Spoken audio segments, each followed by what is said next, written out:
Welcome to a space for movement, mindset, and sustainable rhythm. This is Body Evolution. Hi, welcome to the Body Evolution Podcast, where health becomes simple, sustainable, and human. Hi, I'm Corey Rep. And I am Eli Berenger.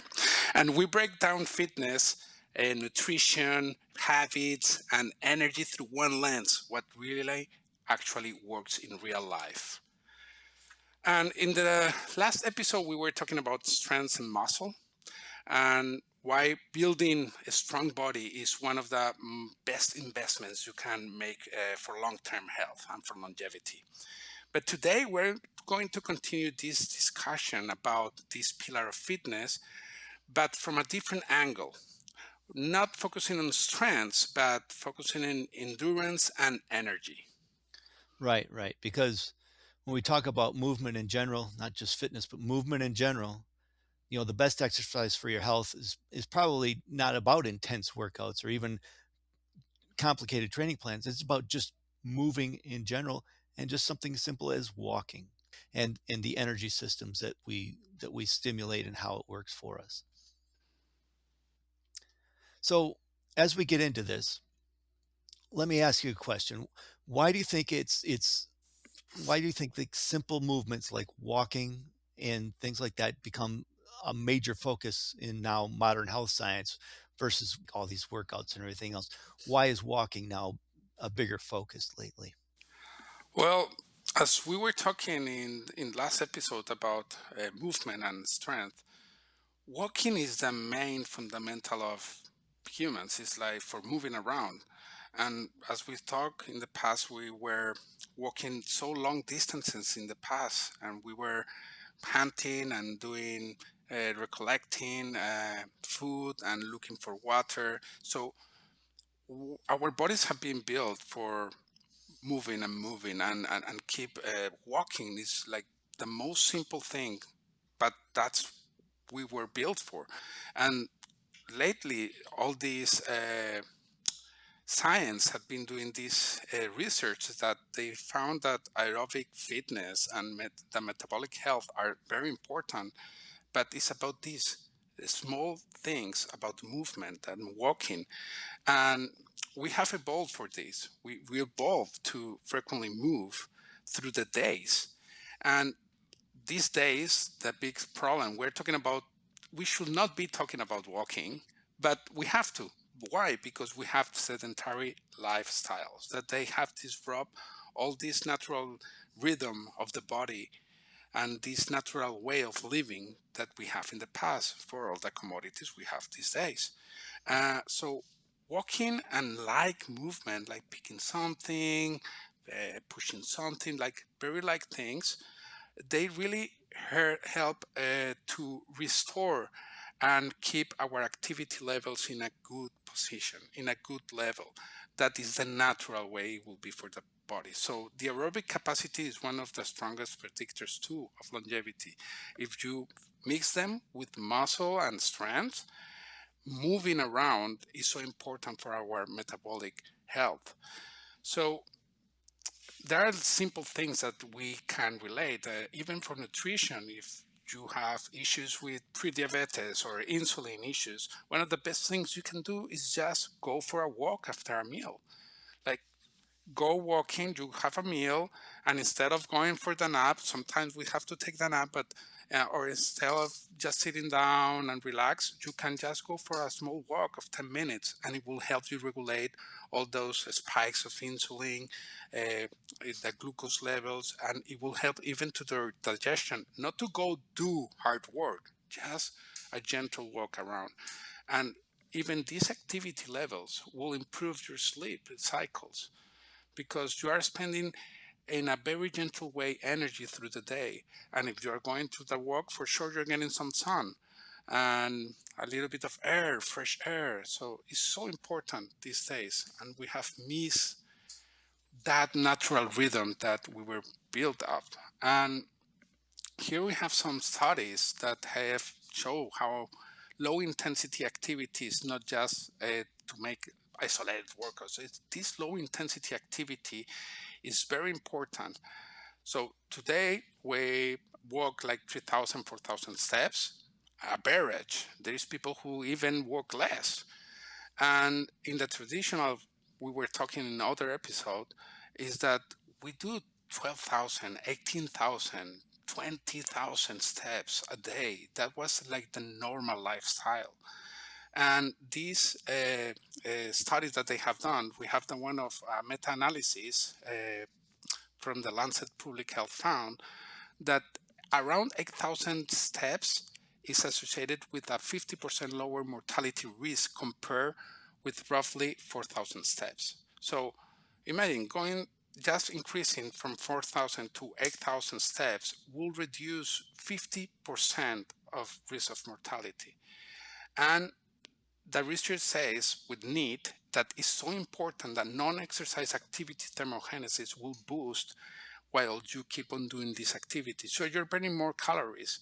And these days we know that we are getting a lot of fat of our processed foods and the way we are eating and sedentary. So it's so important to keep this. And we have this kind of myth, no, that only formal and intense workouts will help you to really count this. And daily movement is so important. I don't know, what do you think about this? Right, right, exactly. I mean, it's great that you talk about the non-exercise thermogenesis, that that bank of calories in our in terms of what we burn every day, that people don't really calculate and they don't think about. Well, either here's what, my basal metabolic rate is, that is like how many calories I'm just going to burn just from living. And then they say, okay, then I do this much exercise and that's my calorie bank. But where people really vary in a big way without even noticing it is that NEAT, that non-exercise activity thermogenesis, which is just saying how many calories do I burn just from normal moving around every day. And some people it's just because they're jittery and they're just always bouncing around, little things like that, and they just end up burning a lot more calories in some total over a week than a person who is just sort of chill, right? And you don't that's not exercise. That's and people aren't even thinking about that stuff. And that's where just walking the steps just counts so much. Just get up and move your body. And that 3,000 to 4,000 steps, that average is just not that much movement. And if you just bump that up to 8,000 steps a day, that just seems like people are like, how many steps is that? How long is that going to take me? That's just a total of a couple miles walking all day, which isn't that much. And it's just like making sure you're getting out and taking a couple walks, like after meals, getting that stuff started, getting that metabolism moving. Metabolism is just a different word for how your body makes energy. And so if you use that food for energy, right away after a meal, then your body's not trying to figure out what to do with it. That's basically the simple way of looking at stimulating your metabolism. It's like using energy. That's all it is. And so it's really good stuff. Yeah. Yeah, it's beautiful because it's like triggering the natural system. Just, hey, what is all this energy coming from? For what? The body's like, for what? Oh, okay, we're gonna do a walk. So it regulates and it adapts, and it will send that right signals to the body where to put this energy. Put it into the muscles to improving the metabolic rate and everything. So that's so important. But that brings me to another point, and is to understand, if you can give us a perspective of how to understand what happens inside the body when we are trying to build endurance.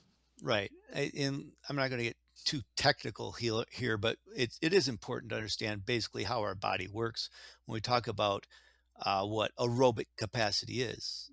Like in people, you hear the word VO2 max, you hear aerobic capacity, you hear, low intensity aerobic work, you hear zone 2, zone 4, all that kind of stuff.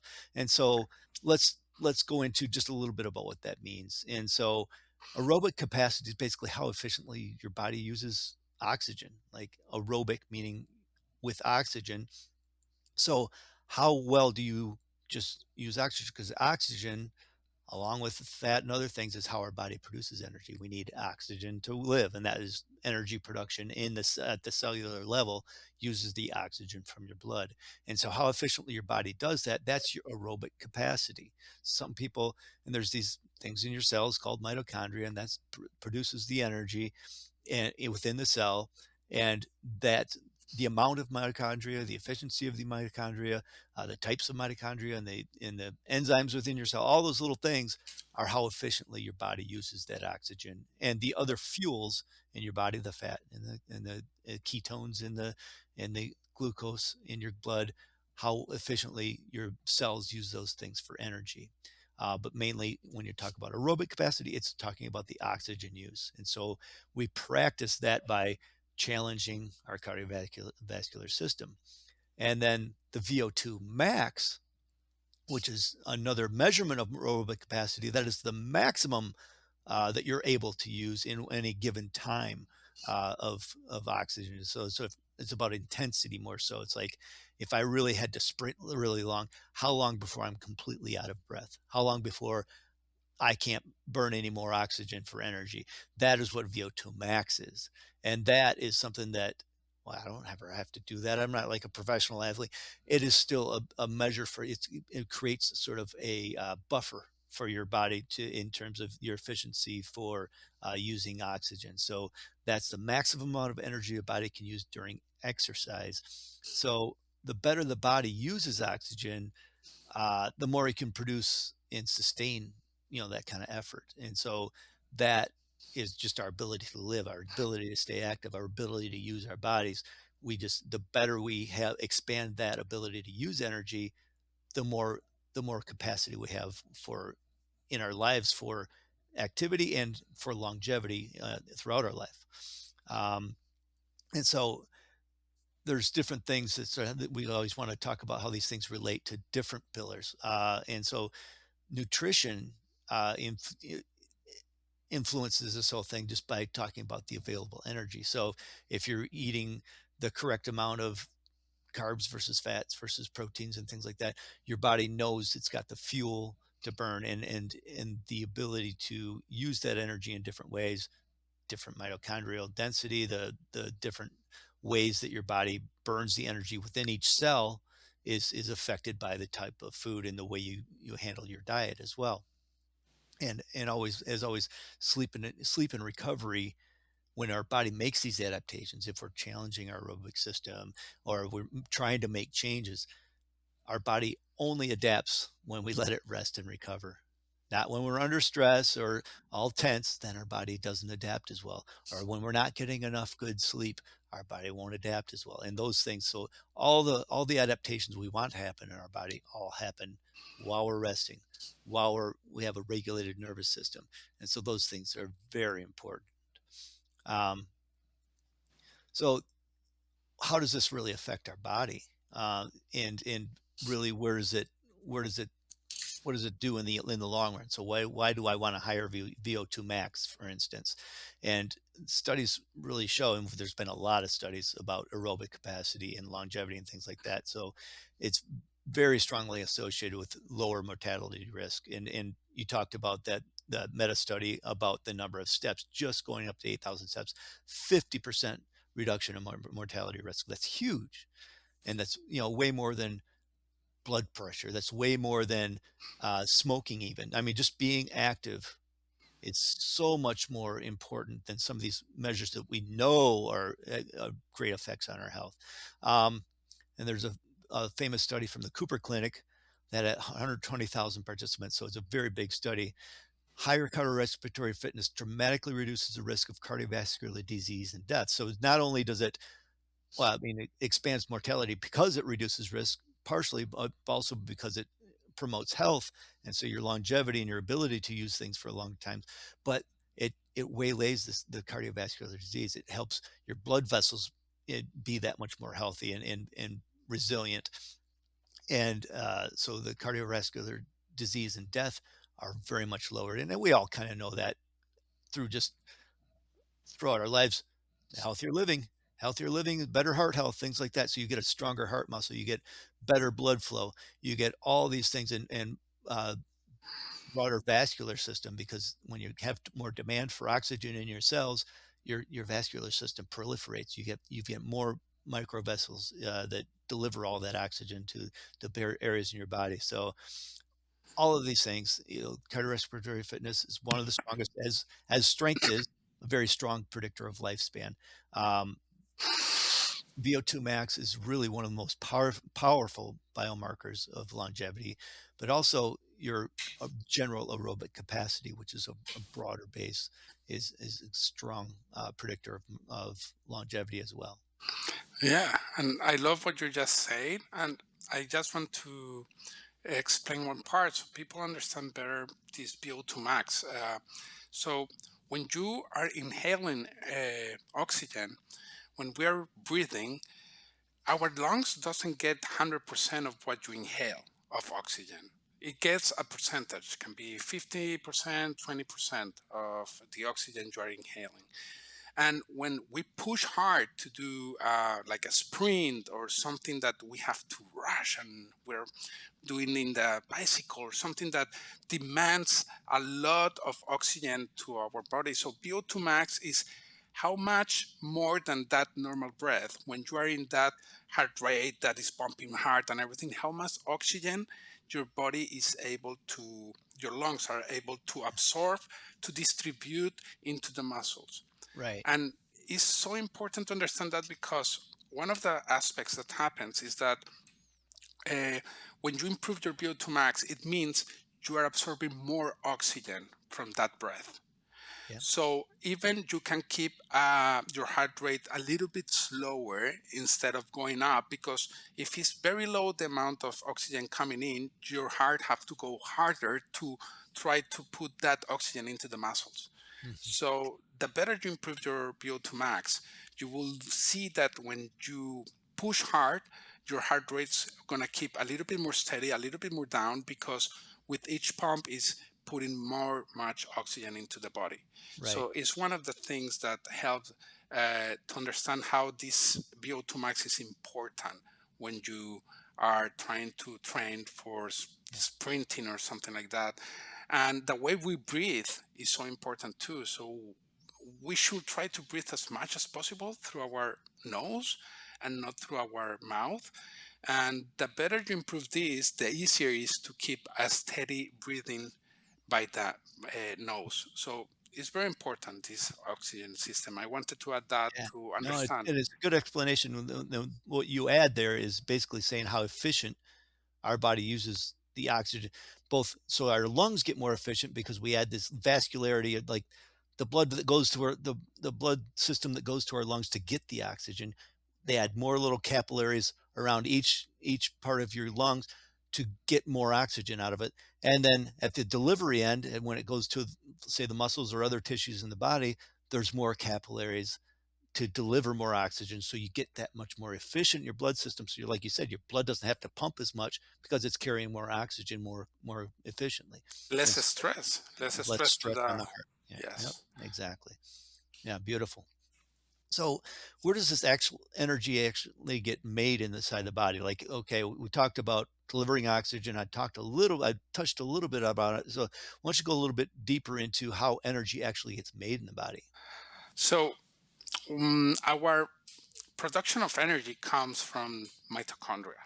So mitochondria, to understand it, is a kind of bacteria that live with us in symbiosis. Okay, they are little organelles that they are in all our cells, and we don't have one for each cells. We can have multiple mitochondria in each of the cells, and they produce, well, a scientific term is ATP, is the way they produce.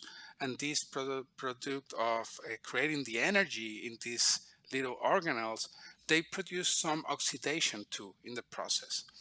And to understand, the more mitochondria we have is, let's say we have a factory, and in this factory you need at least 100 people to make it work correctly. If you have 50 only working there, it means everyone is working double. So let's say that oxidation relates being fatigue and being super drained of energy because you're working too much. But when you produce more organelles in your cells of mitochondria, it's like instead of having 50, you have 100. to work correctly. Or if you have 150, it means some of these workers have even 3 days, let's say, or they are working less capacity, so less oxidation will be affecting to the cells. So our mitochondria is very important for the endurance, because the more mitochondrial density we have and we produce, as I was explaining, less stress you put on oxidation in the cells. So that factory will be working better, and their workers want to be much, much happier. So it's one way that we can improve this is by being active with strengths, but with endurance training too, where it's about maybe getting into other zone, not only walking gently, but pushing a little bit harder and getting into zone 2, where your heart rate goes slightly a little bit and pump more. But all these mitochondria and all these that we're producing on energy is going to help your metabolic system works better. The rate is going to work better. You are bringing more energy and less stress into the body, and they're going to be more effective. So it's going to give you better production of energy.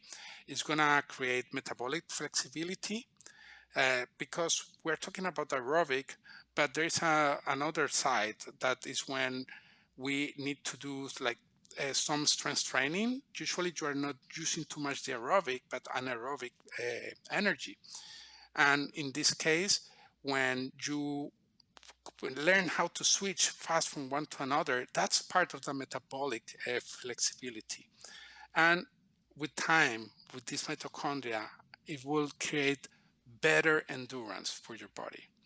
So these have to be companion with nutrition, of course, and sleep, as we have been telling all the time. These always interact. So we need a good nutrition to keep our mitochondria functioning well, and we need to rest. So we allow this process of, like we were talking about muscles, that we need to rest so there is repairment in their tissues. We need to allow to rest so it improve all this system of endurance and oxygen. And so we need always this balance between doing, moving, and exercising, and taking recovery. And recovery is not always only sleeping. So sleep is the major one, but there are other ways to recover. There are other techniques that we can talk in future episodes about how to recover in an active way. It's not only being inactive. So it's very important, and science have tell us that all the mitochondrial density is depending of 30 to 50% of our training will improve the mitochondria. Okay, so we can improve mitochondria by other ways like fasting and doing special nutrition and everything, but doing exercise, endurance training can increase 30 to 50% of the mitochondria. Yeah. What will, as we were saying, is going to improve all these different areas of your system, of your metabolic flexibility, endurance, and capacity. And this was a study that was from Inigo San Millán, and he studied a lot in zone 2. So we're not talking even to sprint and run like crazy, but if you do 2 trainings around the week, about being in zone 2, your mitochondrial function and fat metabolism are going to improve. So and to understand, zone 2 is when you walk slightly faster than usual, but you still can have a conversation, you can sing and everything, but you're working faster. You're not walking in a relaxed state. You're just pushing a little bit so your heart rate goes a little bit higher. And that one is one of the best things we can do to improve our mitochondria. Yeah, we get into zone 2 a little bit more later in this episode. We got some agenda items to cover that as well.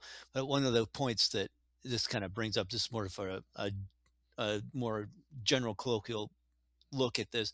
People say, "Oh, this person has a high metabolism," and what they're talking about right there is what you just talked about: is the number of mitochondria and the metabolic diversity in metabolic flexibility that a person has is to say, okay, I can produce energy from fat and oxygen really easily. I can switch to using sugars or ketones, all of those things. That metabolic flexibility and the number of mitochondria just ready to fire off energy at any point, not being oxidized, not being overworked, not being overstressed, that means that person has more energy. That person is burning more energy more consistently. It's a high metabolism. They're burning more calories more consistency because those mitochondria are working, burning up calories, burning up energy sources. And so that's what, when we talk about a high metabolism, we're talking about exactly this: more mitochondria, better metabolic flexibility, and it's something you can build. It's not just something you have or don't have. Yes. And now that we're talking about this, is let's please tell us exactly why walking is more powerful than people just can expect. Like, Yeah. what points, we're talking about more energy and everything, but can you be more specific of what Yeah. points are getting improved by Yeah. just walking? That's interesting. About 10 years ago, it started getting popular for people to count steps. And I've always been into fitness, and I'm like, oh, walking, counting steps, that's so below me. I was like, I was like, man, that's just walking. That's not really fitness. I do real fitness. You know, I play sports and I work out and I do high intensity stuff. But oh my God, I've learned so much since then. What how much walking can do for your health, and not only for the untrained person is it the easiest, accessible, and most bang for your buck thing that you can do, but it's also adding so many health markers just by consistently walking, consistently moving my body. We've talked about, wow, just working out isn't enough. Sometimes I've thought that way in my life. It's like, if I got a sedentary job, oh, no big deal, I'm going to work out later, or I'm going to, do this or that, on these isolated. No, but no, getting up and walking, moving your body, there's so much. It stabilizes your blood sugar. It improves your digestion, reduces stress hormones. It handles all your hormonal balances that much better, supports your fat metabolism, because in that metabolic flexibility and burning fat and oxygen, because you're consistently just using that system for these longer bouts of aerobic training, aerobic work on your body and energy production. So, and it even can help recovery between workouts, where it gets that blood flowing through, and it gets all those metabolites, all these little byproducts of burning the energy more intensely. You let those flow through the system, and your body handles them. So, and it's just really accessible for everybody. I mean, everybody, you know, once you're a toddler, and if you don't have a physical disability, everybody walks, right? Everybody, this is what you do. It's everybody can walk. And it's very accessible. You just get out and do it. You can do it within your house. I've gotten into the habit of, whenever there's something to do in a different part of my house, okay, more opportunity for more steps. Not like, oh no, I got to go there to do this and back to do that. So it's like, no, I want to get more steps in anyway. I'm just going to do all that walking in my house. No big deal. And that adds up. Um, it's, it's low impact, so it's not going to be hard on your body. You're not going to overdo the walking unless you're walking 10 plus miles a day or something. It's not stressful for the body. Our bodies are made to do this for over long periods of time. Our bodies are made to walk pretty good distances. And so it's not something that's going to beat your body up. It's not something you require extra recovery from. We talk about rest and recovery, but when you do something so low stress as walking, your body doesn't really need much recovery from that. Just getting good night's sleep.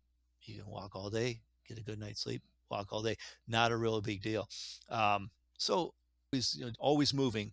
Frequent low intensity trumps infrequent high intensity all day. It's really it's ideal to combine them, but if I was going to choose between the two, get up and walk versus working out 3 times a week. You know, walking consistently every day is so much better for your health and longevity, and how you feel, and your energy systems and everything else. I love it. I love what you're saying, and I wanted to mention one part of all this system. When you were talking about how it improved the fat metabolism, when it comes to fat, the metabolism, when it comes to fat, I was remembering that a lot of people doesn't understand what happened in the process of how we burn fat. Mhm. And usually it's funny, but we lose the fat through our breathing. When we are breathing in, so we are using carbs, Yeah, carbohydrates, and in the oxygen we produce this into glucose. yeah, But the excess of this energy production and everything, when we exhale, we are burning the fat. No, so that's when we go to zone two, or we push a little bit harder, or just do long walks, we are improving that fat burning mechanism of the body. So it's really interesting how fat burning is related with how we breathe. yeah. And It's cool that you think about, okay, where does that, when I burn fat and lose weight, where does that weight actually go? It's not all turning into energy. That E equals MC squared. Um, that's not how we actually lose weight, because that's a minuscule amount, because the actual matter turning into energy is if actually a pound of fat turned into energy, it would be a nuclear explosion. I mean, that's the amount of energy that if you actually just turned it all into energy, you would lose that kind of mass from your body. But like you said, there's byproducts of that fat burning process that actually you're going out, you're breathing it out. That's how you lose weight, breathing it out. Which is that this is one of the coolest things that you learn when you learn about how these processes work, is that you actually breathe out that fat loss. And so, like you said, that aerobic system, that always using that oxygen aerobic energy system, is what actually burns that fat and actually lets you lose weight. Yeah. So, okay, we talked a little bit about zone two. So let's get a little deeper into it. What exactly is zone two, and why is that also a big talking point lately in health and longevity discussions? so, as we were talking, there are benefits of just walking and being active during the day, but zone two is just slightly pushing a little bit high, that a little bit more intensity when you do the walking, or in cycling, anything that just elevates a little bit your heart rate, just gently elevates, and it will help you to moderate the aerobic intensity. You can still hold, as what I was explaining, it's going a little bit farther, but you still hold this conversation. You can still talk with a friend. You can still sing. Like, you are not completely agitated, just it's slightly. And this breathing will be elevated but controlled. It's not like when you push really hard and you are breathing very hard and very fast. This will just change the way you breathe slightly, and you be controlling better your breathing system. And what is training this zone too, it helps you to train your aerobic system generally in the body. So as we were talking, absorbing the oxygen, distributing the oxygen into the muscles and different organs of our body, so it produce better energy efficiently. So it's teaching your body, and it builds endurance without excessive stress to the body.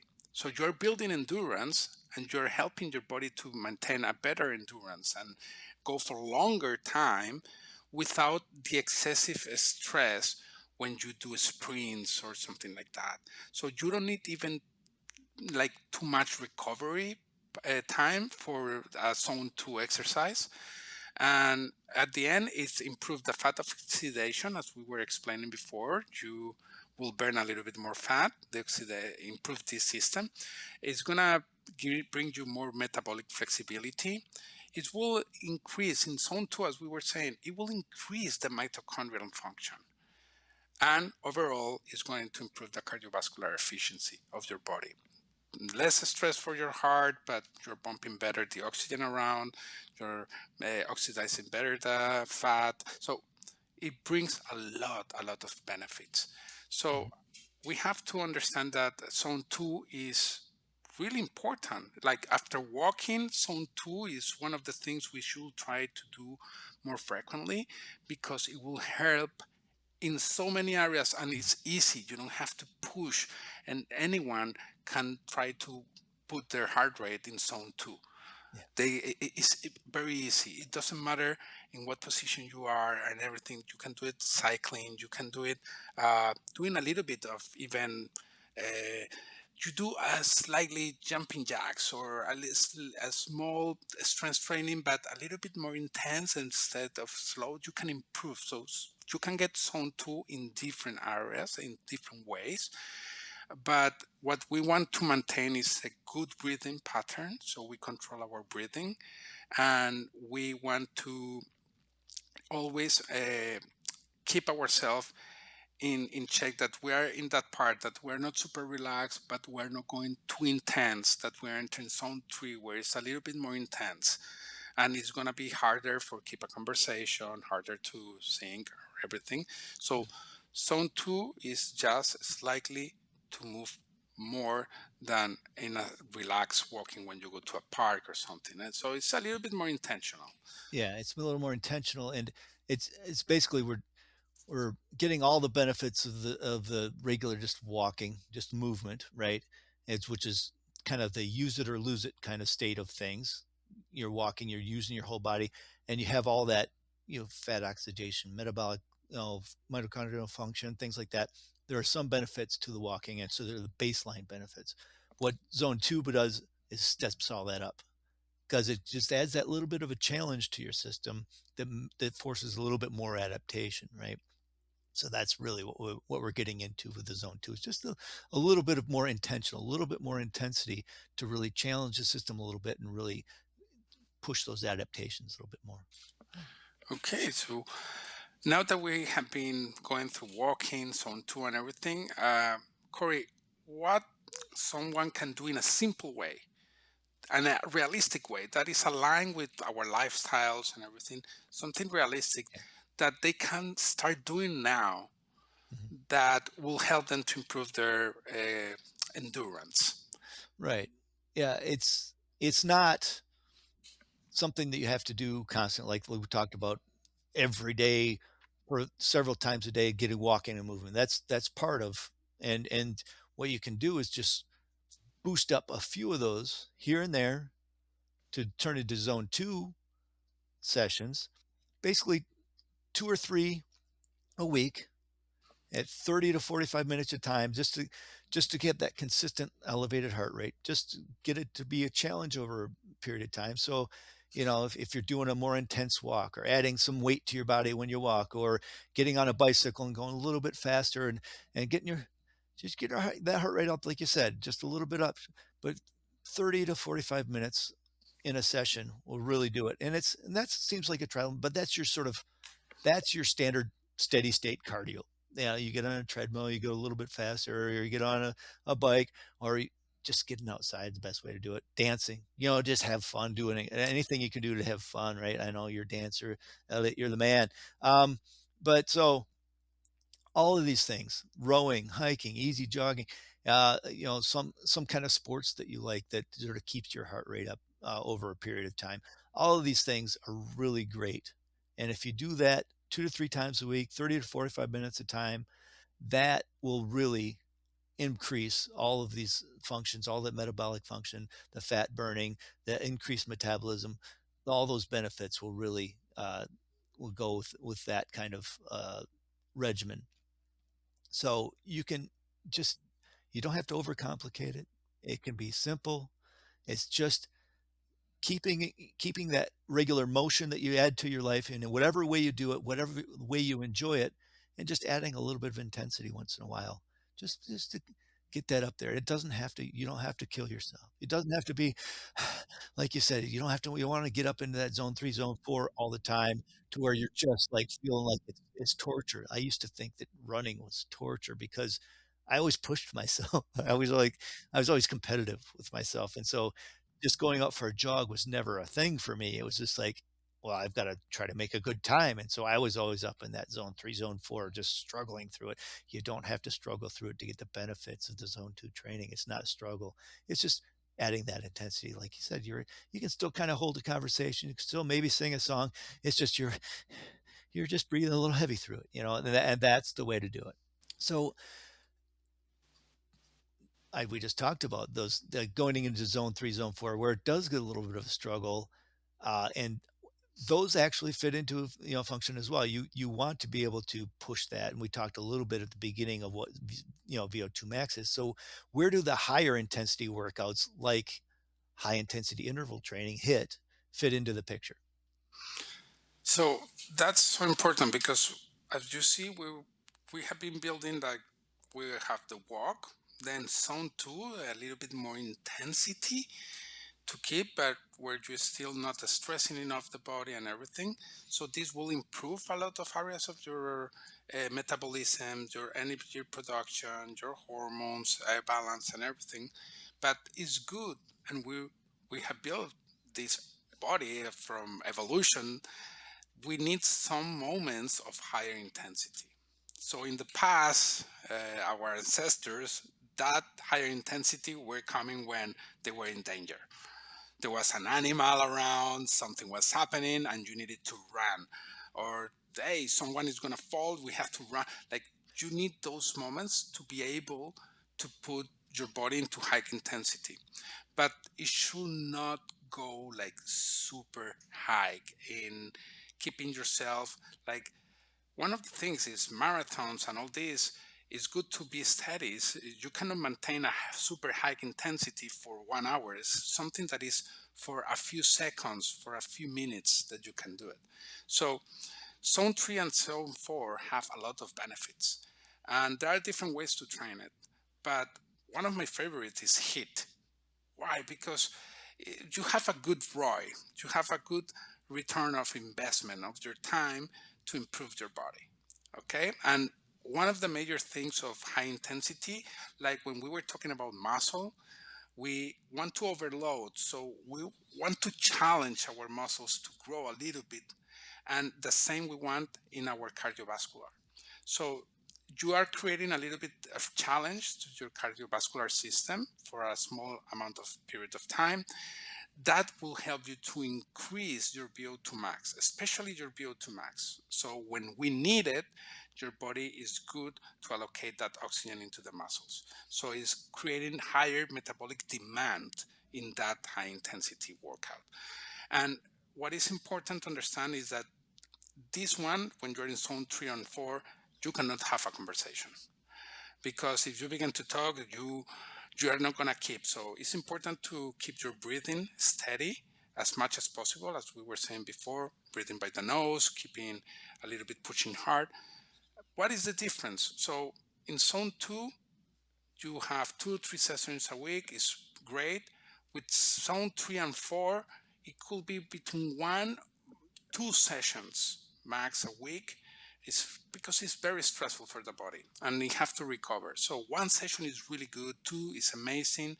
Even 1 every 2 weeks can be good, but we have to understand that we're bringing a lot of intensity that will create a lot of excess of a stress load. So we need, from these ones, we really need to recover. So when we're talking about HIIT, we are talking about short intervalent periods of intensity. Okay, this kind of training we can do Tabata. I love Tabata. We can do sprints. We can use cycling, in which one you're gonna push really hard for a period of 10 seconds, 20 seconds, 30 seconds, depending on your capacity, and then you will low down and you will allow your heart rate to recover to a little bit base point, and then you will push again. So these kind of trainings, they can be done in 10 minutes, in 15 max, even in 6 minutes. You can do a very high intensity workout that is going to improve your whole body. So you have to invest a short period of time. It's a lot of demand.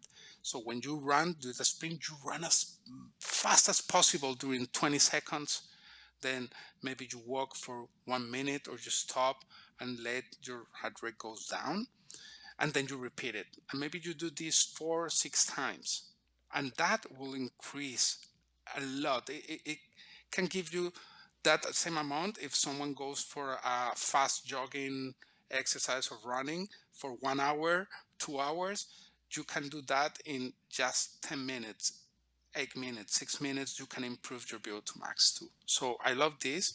And when I was explaining Tabata, uh, the thing is that in Tabata, you are training your muscles. So Tabata will be the same intensity, but doing exercises like squats, push-ups, shoulder press, pull-ups, but in a high intensity way, where you push really hard for a period of maybe around 10 seconds, super hard, as much as possible you can do in 10 seconds, and then you rest 20 seconds. Or if you are in a higher position, you can push as hard as possible 20 seconds and then rest 10 seconds. So this one is nice because you're going to be training your muscles at the same time that you're training your cardiovascular system. So I love Tabata because you can mix different exercises, you can combine different. It's true that if you choose only two exercises, uh, round 2 or 3, they begin to be very demanding. So sometimes combining 5, 6, 8 different exercises and doing these very high intensity moments are really, really cool. And you're working your muscles, you're working the endurance, you're working your VO2 max, and improving all your metabolic system. And it's really, it can be joyful. You can do it in a playful way with a friend. Hey, let's see how much I can push harder than you. Yeah. And we're talking And about it's over pretty 6 minutes. quickly with the Tabata. Yes. It's like it's intense, but it's like, oh, that was all. It's done. Yeah. All right, cool. Yeah. Yeah. 4 minutes, 6 minutes, you're done. You can push. So it will be depending. For a beginner one, I will say push for 4 minutes or 6 minutes, and you do, each minute will be around 2 rounds. If you do the 20 seconds, 10 seconds, 20 seconds, 10 seconds, is 2 rounds per minute. So in 4 minutes, you have done several rounds and you will feel in your muscles, but you will see your heart rate is Mm. bumping like crazy. And it's fun and it's short. So some people say like, oh, to improve my VO2 max, do I have to go for a long 1 hour run or 2 hours run or something like that? No, you need 6 minutes, 4 minutes, 8, 10, 12. Trust me, if you can do 12 minutes of Tabata, you are in amazing shape because it's a huge demand. So it's a beautiful exercise. What do you can explain us more about this kind of zone 3 and zone 4? Yeah, another way to hit it is intense sports and things like that. I mean, and that is, I play hockey, which is this, by definition, high intensity interval training. It's kind of like the way that I get to peak heart rate on almost every shift that I'm out there, but then you have that rest in between. You have that, and so that is it's a really beneficial way. But like playing soccer, or football, those are periods of intensity of sprinting and then jogging and waiting, and so your heart rate gets way up and it comes down and way up, and it's a joyful, natural way to push yourself into something that is a higher intensity.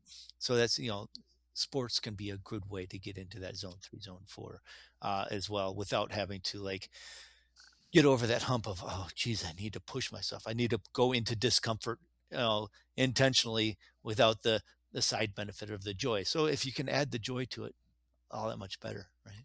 I love it. I love it because, as you say, a lot of sports unconsciously have this. If you play soccer, if you play American football, if you play baseball, look, baseball, you hit and you run like crazy, and then Yeah. you chill out. And all these sports, as you can see, they have those moments of intensity and then lowering down, intensity and then lowering down.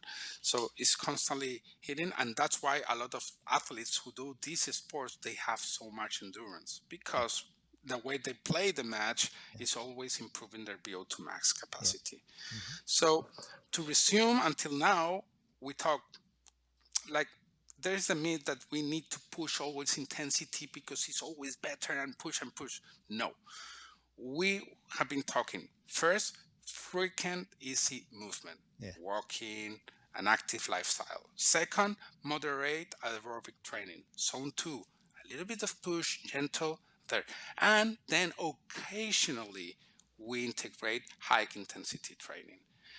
But once we have seen this picture, I wanted to ask you, how can some people make walking and this cardio and all this we have been talking about, zone two, zone three, four, Mhm. and just walking, making it more useful, engaging, and maybe easier to stick in our lifestyle? Right.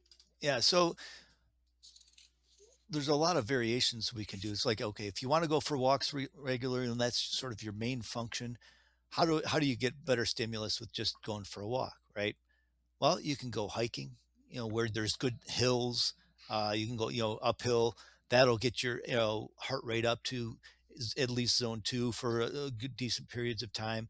You can add weight to your hiking. Like some people go backpacking or hiking with some weight. You call it rucking when you hike with some weight. I've got a weight vest that I use when I walk my dog around the neighborhood. Just adds the calorie burn. It's an added benefit for that. It adds some intensity to your cardio demand, so heart rate gets up. So I get into zone two more easily that Balance. way. Yeah, and again, it helps for posture, it helps for balance, it helps for so all of those things. So walking with weight or rucking is really a popular trend these days because it's really an easy way to really boost up the benefits of taking a walk and walking in nature, walking with friends, do it socially. Those kind of things really are a way to fit it into your life and make it a joyful experience. You get into nature walks and hikes and you get to that's so many more benefits mentally and emotionally, which benefits our body health as well. Other pillars of health, just getting in touch with nature or being social. Another other uh, aspect of good mental and emotional health, which affects our health greatly. Those pillars can be hit at the same time and combined and make this just a really good way to boost your overall health, your overall ability to deal with stress. And so doing it with friends, being social, dancing. We talked about dancing a little earlier. That's it, in sports, being joyful, being social, enjoying what you're doing while you're being active helps maintain your ability to continue doing it. It's not a bummer to do this stuff. It doesn't take that much force. It doesn't take the willpower. And you're gaining the other benefits of the mental and emotional wellness and that nervous system regulation that is so beneficial to our health. And I love what you say because this kind of concept of social walks. So usually when we meet people, we always, hey, let's go to this cafe, to this bar, to your house, and we sit down to talk. What about if sometimes we just change it? Let's go for a walk while we talk. Yeah. And it's as simple as that. Is let's go for a walk and we talk in the meanwhile, and maybe we go to buy something. Hey, I need to do my grocery, Yeah. instead of sitting down in the couch at home. Hey, can you come with me, do the grocery? And in the meanwhile, we catch up and we talk about things and you go walking, So social walks is a beautiful way to integrate this in our daily life. And as you were saying, hiking, you can go hiking in a social environment with some friends. And it's so easy at the end. Sometimes we put the limitation of time, but sometimes, hey, I need to do these four things. I need to do some shopping, buying some groceries, and doing this. Well, maybe I can call a friend, and if they have the free time, hey, do you want to come with me? In the meanwhile, we are going to walk a lot, and we're going to be socializing and connecting. So we're making of a talk something very healthy for our body, very easily. Yeah, exactly. And I mean, are there other ways that this really regular movement can become part of your lifestyle rather than just calling it exercise? Or are there other ways that we can look at that to make it part of our daily rhythm? So yes, so we have to understand that healthy people is not about just doing workouts. We have seen parameters that they have shown us, like the blue zones and all these areas. What you can see is very important the social part, very important the food that we eat, but the lifestyle they have on being active. Like these blue zones where they were showing these places in Italy and these islands and everything, what you can see of these uh, people with 90 years, 100, doing these long walks to get to the bar of the town to talk with their friends, like just that. They were doing maybe up the hill and maybe they walked 2 kilometers, 3 kilometers, 4 kilometers, and they're 90 years old and they're doing this movement. So it's to create a lifestyle where you begin to do little changes. You go to the grocery in your car because it's far away. Okay, but don't park next to the door. Park farther. So you have to walk a little bit more. You have the elevator at home. Okay, sometimes take the stairs. Just sometimes. It doesn't have to be daily. If you do it daily, perfect. But if sometimes you take the stairs going up, just in that moment, you're going to go into zone 2 very rapidly, going up the stairs. So what we are aiming is to create a lifestyle where we become more active. Even if you tell me, Elliot, I don't have time. I don't have time. I wake up, I have to take my children to the school, then I have to go to my work. I barely have time to go do groceries and other stuff. How I can implement these cardiovascular systems into my daily life? Well, look, there is something called micro workouts, and you can implement them very easily in your job. If you have a sedentary lifestyle, how you can be more active? Include micro workouts. So if you don't have the time to really do walks of half an hour, 1 hour a day, because your lifestyle doesn't allow it, your work doesn't allow it, there are other ways that you can do it. One of the ways is the micro workouts and how it works. Well, every hour, hour and a half that you're sitting down on work, to break that sedentary motion, that your body's completely relaxed and everything, you want to break that. It's going to help you in different areas, not only the health benefits we were talking about, but cognitive and mental. It will wake you up, it will energize your body, you will take better decisions, you will be more fresh. You're not going to be like entering a call. Maybe you have a Zoom call, you have some meeting, and you're like, I need a coffee.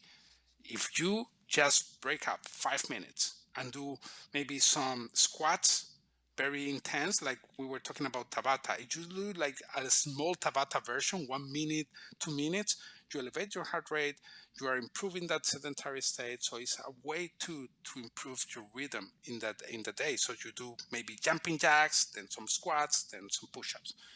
And that will already bring you a lot of energy, and you will feel better mood. You will be engaging better energy. So lifestyle, when it comes to lifestyle, we have to design, and we cannot tell you exactly what to do because the lifestyle of each person is different, and we are bio-individual beings. So we have different ages, we have different rhythms of life, we have different responsibilities, we have different kind of life. If I tell you, hey, go to the sun every morning, but it's winter and there is no sun, how can I improve? There are so many ways to improve this. So we have to break the pattern that I don't have time is our biggest thing always. And what we want to do is break that pattern out. We can look for alternative. So as always, walking instead of sitting when it's possible. Maybe even you can be, if you're lucky and you have the money, you can buy a stationary bike with a desktop. So when you're working sitting down and doing Zooms, you are cycling. Or you have a treadmill and you do Yeah, the same. there's those walking treadmills that fit under people's desks. Yes, and you can be walking while you are having a conversation in a Zoom call. So I don't have time. You can integrate these methodologies that are going, like, let's say it's like biohacking things, but it's just you are adding and changing these moments where you are sedentary into being active. Sometimes if you have in the desk, maybe you're working sitting down too many hours a day, buy something where you can elevate your screen, and then you're working a little bit of the time standing up, and combine them. Don't stay the whole day 8 hours static working, and don't stay 8 hours static sitting down. Just introduce some movements, and it's so healthy to do this every hour, every 90 minutes to break the pattern of sedentarism. So you can do the same if you are in their job and you have, I have 10 minutes between these two calls and I have to prepare something. Maybe you can have 5 minutes where you go down the building and come up the stairs, and then you sit down and prepare your meeting and you do a meeting. So there are many ways that we can introduce this. We were talking about social walking. Invite a friend, do a walk, talking with them. Like, we can look for so many ways to include movement during the day that they don't have the demand that you need 1 hour, 2 hours, or 3 hours. You can do it in very short bursts of movement. But what we want to do, the real thing is daily movement, okay, and active lifestyle, because it will improve one of the worst things, that is the stress regulation that we have. These days we have too much stress, and movement allows the body to keep down that, to regulate our stress, uh, making light movements, picking up things, breaking that pattern. Look, if you are going to order food to a place so they bring it home, for example, and you're relaxed at home doing nothing while you wait the food to come, if the place is 15 minutes away walking, go walk there. You're going to walk half an hour, 15 go, come back, and you have done a really good walk for the day. So there are many ways that we can hack our lifestyle to implement movement, Right. and to get all the benefits we were talking about: metabolic flexibility, energy regulation, cardiovascular health, better resilience over time, gaining endurance, VO2 max, all these for free. Yes. You don't need a gym. You don't need to buy expensive material. You don't need weights. You don't need nothing. You can do it by yourself for free. Yeah. So Yeah. it's one of the best Very things we little can time do. investment and very little energy investment, very little uh, extra money investment. Exactly. Yes. Yeah. Yes. So we have been talking all these things, and for all the audience, we want them to go with a better perspective of how they can integrate this, no? And how is the pyramid? We call it like a mini framework that is like a pyramid. So it's a simple way to understand how movement it is, and how it's in the base of this pyramid, and how it should happen from most often to only occasionally. So Right. imagine this pyramid where we have the foundation. The foundation, can you tell us about the Yeah. foundation of this Yeah. pyramid? If a pyramid we're talking about everything we've gone through in terms of these fitness categories. Talked about strength fitness in a different episode, and we talked about the oily cardiovascular fitness. Like, so how do we place priorities, right? And so, like I said, the base, the thing you have to include is, and thing you have to do most frequently is just what we just talked about so much, is the daily movement. And that's the least investment you have to put in, but it's the thing you have to incorporate most into your life, and has to be the most frequent but least intense. It's just getting up and movement. It's the walking, it's the standing, it's taking the stairs sometime. It's just general movement. So that is the most important thing, and the biggest thing, and that's the base of this pyramid, is just getting and moving. So health starts with that, moving as often as possible, really. Beautiful. Yeah. So after that, that is the foundation, is the basic. That everyone should be aiming to do that daily. Then we have the next level of the pyramid, and it will be walking in zone 2.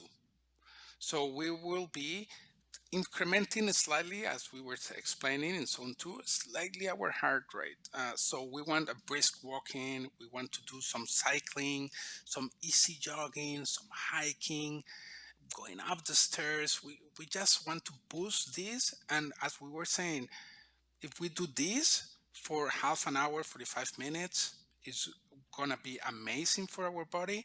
And you have to do it maybe 2 to 3 times a week.